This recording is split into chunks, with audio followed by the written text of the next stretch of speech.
Hi guys, इस video में हम लोग बात करेंगे क्लास 10th के जो भी बच्चे आप लोग प्राइवेट कैंडिडेट का फॉर्म फिल किए हो किसी भी कैटेगरी में लाइक इम्प्रूवमेंट और कंपार्टमेंट या फेलियर या एडिशनल सब्जेक्ट्स या आप प्राइवेट कैंडिडेट हो पत्राचार विद्यालय से आपने अप्लाई किया है। तो आपको इसमें मैं बताने वाला हूँ कि आप लोग का असेसमेंट प्रोसेस क्या होगा, किस तरीके से आपको मार्क्स दिए जाएंगे, किस बेसिस पे आपके परसेंटेज डिसाइड होगा उसके बारे में। इससे पहले मैं आप लोग को कुछ इन्फॉर्मेशन दे दूँ। जैसे कि आप लोग क्लास 10th अब पास कर चुके हो, मतलब प्रमोटेड हो, अब आपके रिजल्ट बस आने बाकी हैं। तो मैंने 11th के फिजिक्स एंड केमिस्ट्री के नोट्स जो है दूसरे वाले चैनल पर अपलोड करना शुरू कर दिया है, ठीक है। और बाकी सब्जेक्ट्स के भी नोट्स आएंगे वहाँ पे, तो आप उस चैनल को सब्सक्राइब कर लो। जिस तरीके से इस चैनल को आप प्यार देते हो उस चैनल को भी उतना ही प्यार दो, ठीक है। अब शुरू करते हैं कि आपके असेसमेंट प्रोसेस क्या होगा, किस बेसिस पे आपके असेसमेंट होंगे, ठीक है। सीबीएसई ने अभी फाइनली आपका असेसमेंट का बेसिस नहीं दिया है, बट कुछ इसी तरीके का होगा और जिस तरीके से यहाँ पे मैं बताने वाला हूँ आप लोग को, ठीक है। तो सबसे पहले मैं बता दूँ आपको क्या होने वाला है असेसमेंट का प्रोसेस। यहाँ पे जो असेसमेंट क्राइटेरिया होगा वो होगा, पहले तो आपका जो प्राइवेट स्टूडेंट थे पिछली बार वाले और कितना परफॉर्म करते थे एग्जाम्स में, और उनमें जो लास्ट 3 इयर्स के परफॉर्मर्स थे प्राइवेट स्टूडेंट वाले किसी भी कैटेगरी में, कंपार्टमेंट, इंप्रूवमेंट या फेलियर, उनके बेसिस पे देखा जाएगा। और जो बेहतर परफॉर्म किए थे जिस साल, ठीक है, उनका उठाया जाएगा और उनका एवरेज से ऊपर वाली मार्किंग को आप लोग के बीच में डिस्ट्रीब्यूट किया जाएगा। इसके बावजूद अगर कोई बच्चा इसमें फेल होता है, उनको ग्रेस मार्क्स दे के सीबीएसई पास करेगा, मतलब ग्रेस मार्क्स दे के किसी भी वजह से किसी भी तरह से आपको पास किया जाएगा, ठीक है।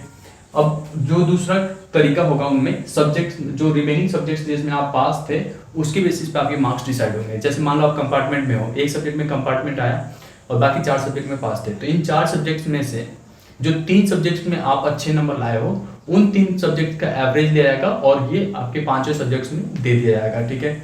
और अगर आपने इम्प्रूवमेंट में अप्लाई किया है तो इम्प्रूवमेंट के जो लास्ट ईयर आपके स्कूल और आपके रीजनल के बेस से रीजनल ऑफिस के जो एरिया होता है वहाँ से जिस तरीके से इम्प्रूवमेंट में बच्चे परफॉर्म किए हैं उसके बेसिस पे आपके भी मार्क्स दिए जाएंगे। लाइक आपको 75 के आसपास मार्क्स मिल सकते हैं, ठीक है, 75 एबोव मिलते हैं। ध्यान रहे कि लास्ट टाइम जैसे आप मान लो आपने इम्प्रूवमेंट में अप्लाई किया और लास्ट टाइम आपके परसेंटेज थे 80, तो आपको 80 से कम नहीं मिलेगा, ऊपर ही मिलेगा, ठीक है। और जो आपका परसेंटेज बनेगा वो लास्ट टाइम के जो भी अब तक के परसेंटेज थे उससे ऊपर ही आएगा। बट ये टोटली डिपेंड्स करता है रीजनल ऑफिस के वे में।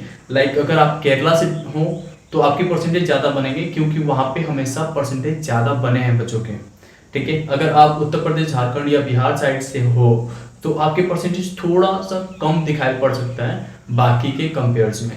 ये चीज़ें हम आपके साथ शेयर करेंगे जब रिजल्ट आ जाएगा, ठीक है।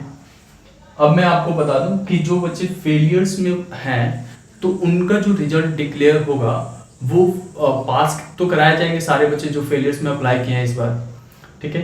बट आपका जो जैसे लाइक आपके कंपार्टमेंट था, आपने फेलियर में अप्लाई कर दिया, ठीक है, तो आपके जो 4 सब्जेक्ट्स ने उनके बेसिस पे आपको अच्छे मार्क्स दिए जाएंगे। ज़्यादा चांसेस है कि रीजनल ऑफिस, क्योंकि रीजनल ऑफिस के हाथ में है आप लोग का मार्क्स, ठीक है, तो रीजनल ऑफिस जो है आपके स्कूल से कांटेक्ट करे और स्कूल से पूछे कि आपके 9th में परफॉर्मेंस क्या था और 9th के परफॉर्मेंस के बेसिस पे आपको 10th में मार्क्स मिल जाए, ठीक है।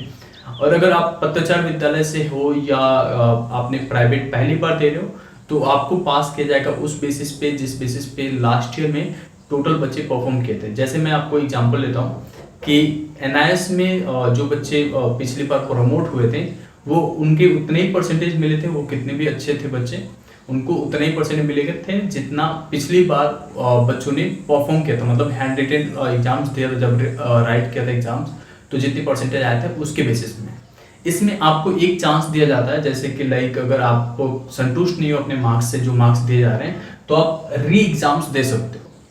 तो इसमें री एग्जाम्स आपको देने का पूरा सुविधा होगा, मतलब आप अपने मार्क्स से सेटिस्फाइड नहीं हो तो आपको एग्जाम्स देने का मौका मिल गया। ओके, ये भी हो सकता है कि आपका जो एक छोटा सा असेसमेंट करा दिया जाए, लाइक टेलीफोनिक असेसमेंट हो जाए या एक ऑनलाइन छोटा सा एमसीक्यूज टाइप का असेसमेंट कराया जा सकता है, बट इसका चांसेस बहुत ही कम है। तो ऑनलाइन असेसमेंट नहीं होगा, ये चांसेस है। और इसका पूछा जा सकता है, मतलब आपके 9th क्लास का परसेंटेज क्या था उसके बेसिस पे आपके परसेंटेज बन सकते हैं, ठीक है। एक छोटा सा एग्जांपल आपको मैं समझाता हूँ। जैसे कि लास्ट टाइम जब पहली बार कोरोना आया था तो उस समय जो हम लोग का बीटेक एग्जाम्स होता है उस समय हाई कोविड था, ठीक है।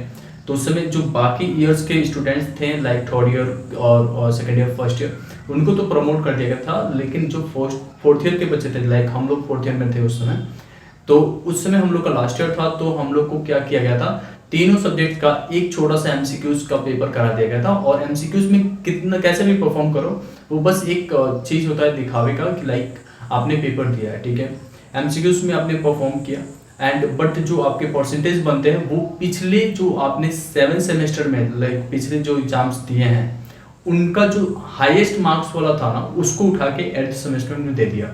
मतलब हम लोग को जो परसेंटेज मेरे डिसाइड हुए थे वो हाईएस्ट वाले हुए थे। मैंने बीटेक ऑनर्स से कंप्लीट कर लिया था इसकी वजह से, ठीक है। अब मैं आप लोगों को कुछ बातें बता दूं जो जरूरी हैं। जिन बच्चों ने फॉर्म फिल नहीं किया था उनको प्रमोट नहीं किया जाएगा, ठीक है। तो आप अगली बार जो कंपार्टमेंट का एग्जाम्स होगा या फेलियर का एग्जाम्स होगा उसमें आप फॉर्म फिल करके आगे एग्जाम्स दे सकते हैं। ऑब्जेक्टिव क्राइटेरिया इसमें सीबीएसई अभी डिसाइड करेगा, वो चीजें मैं आपको बता दूंगा और अबाउट ऑफ यही सेट होंगे, ठीक है। री एग्जामिनेशंस मैंने बता दिया कि आपके री एग्जामिनेशंस होंगे। अगर आप अपने मार्क्स से संतुष्ट नहीं हो तो आप फॉर्म फिल कर सकते हो फिर से और री एग्जाम्स दे सकते हो, ठीक है।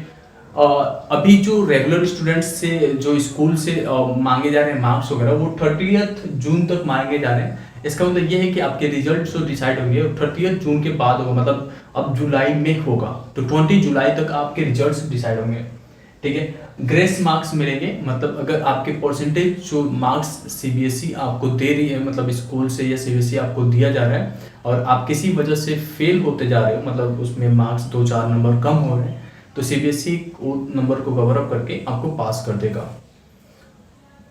कंटिन्यू क्लास 11th, आप आगे क्लास 11th के लिए एडमिशन कब से लेना शुरू कर सकते हो, या तो आप क्लास आपका जो रिजल्ट आ जाए उसके बाद से एडमिशन ले सकते हो।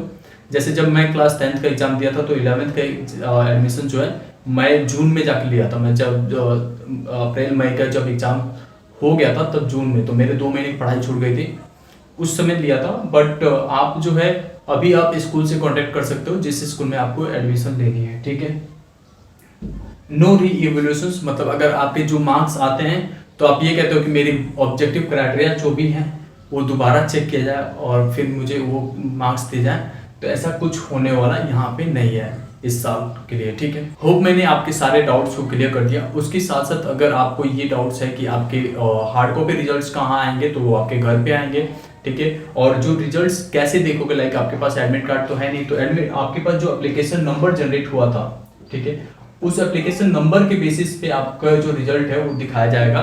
और हो सकता है कि सीबीएसई आपके लिए एडमिट कार्ड सेपरेटली जनरेट कर दे केवल रोल नंबर के लिए, ठीक है, या आपने जो ईमेल एड्रेस या फोन नंबर दिया था वहां पे आपको रोल नंबर मैसेज कर दिया जाए, ठीक है। तो इसके बेसिस पे आपको रिजल्ट मिल जाएगा, तो इसके लिए बिल्कुल परेशान नहीं होना है। और अब आपको अपना ख्याल रखना है, फैमिली का ख्याल रखो और आगे 11th की पढ़ाई कंटिन्यू कर दो, ठीक है। Thank you so much.